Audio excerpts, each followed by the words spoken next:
Bismillahirrahmanirrahim. Jamaah dimuliakan Allah, riba dan bukan riba, tolong jangan melihat marginnya, jangan melihat nilai keuntungannya. Bisa jadi ada orang mendapatkan keuntungan lebih besar tapi itu riba, mendapatkan keuntungan lebih kecil tapi riba. Sebaliknya ada orang yang mendapatkan keuntungan yang lebih besar tapi dia bukan riba. Contohnya gimana, Pak? Baik, saya kasih contoh. Anda kalau punya uang 10 juta, Anda tabung di bank konven misalnya, Pak.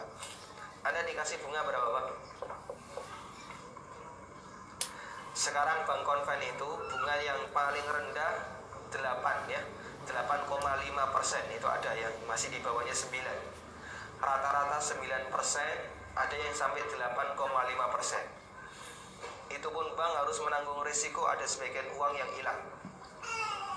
Tapi 8,5% ini kan tidak dimiliki seutuhnya oleh bank. Sebagian dibagikan kepada para nasabahnya. Nasabah hanya mungkin mendapatkan 4 atau 3%.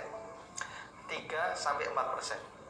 Jadi Anda kalau punya uang 10 juta, Anda taruh di bank konven, per bulan itu secara teori cuma dapat duit 3.000, 4.000. Atau cuma 5.000. Sudah? Tapi ini apa? Riba. 10 juta Anda gunakan untuk modal usaha, dipakai untuk produksi roti, jadilah roti Ronila misalnya. Lalu dalam waktu sebulan karena laku ya, Anda beruntung dan bisa mendapatkan keuntungan 5 juta. Untung berapa persen? 50%. Riba nggak ini? Bukan. Makanya riba dan bukan riba itu tidak melihat dari nominal, tapi melihat dari apa? Melihat dari bagaimana cara kita mendapatkan uang. Ada sebagian orang yang berkomentar begini, katanya sistem syariah kok ternyata lebih mahal dibandingkan konven, sehingga orang punya stigma syariah itu lebih mahal dibandingkan konvensional. Memang untuk sementara ini ya, kalau kita lihat runtutannya, di sini ada BI.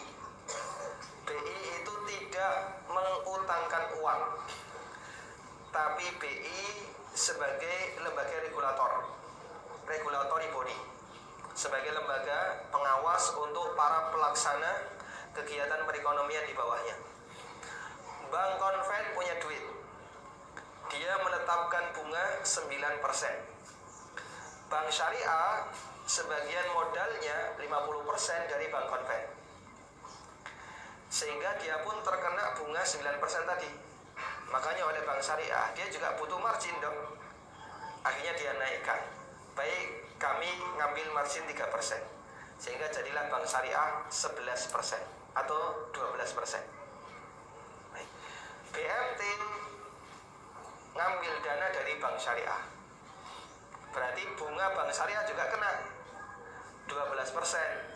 Akhirnya begitu sampai di BMT menaikkan marginnya jadi 14%. Makanya kenapa BMT itu kok lebih mahal dibandingkan bank konven? Karena urutan dari tandon uang tadi, bunga bank syariah, bunga konven masuk ke bank syariah, bunga bank syariah masuk ke BMT. Sehingga muncul stigma di masyarakat, syariah lebih mahal dibandingkan konven.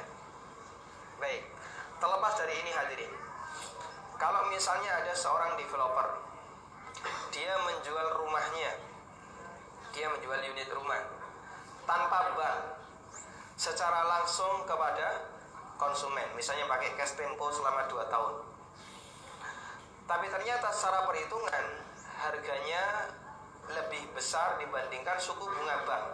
Halal atau tidak? Halal saja. Namanya orang jual beli kan boleh ngambil margin 30%, boleh nggak ya? Boleh.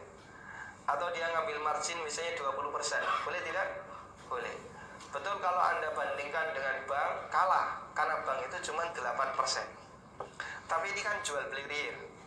Namanya jual beli real, Anda ngambil margin 30%, 40% boleh atau tidak? Boleh. Toko buku itu Pak, ngambil margin sampai 50% Pak. Mungkin toko roti ngambil margin sampai 60%. Ya. Kemudian nanti dibagi-bagi sama bawahnya. Toko-toko yang lain bisa ngambil margin di atas 50%. Tapi itu kan usaha real yang halal. Sehingga sah-sah saja dia ngambil margin lebih banyak. Yang tidak boleh itu ketika usahanya hanya berputar dalam sektor uang. Uang dijadikan sebagai komoditas dan bukan sebatas alat tukar.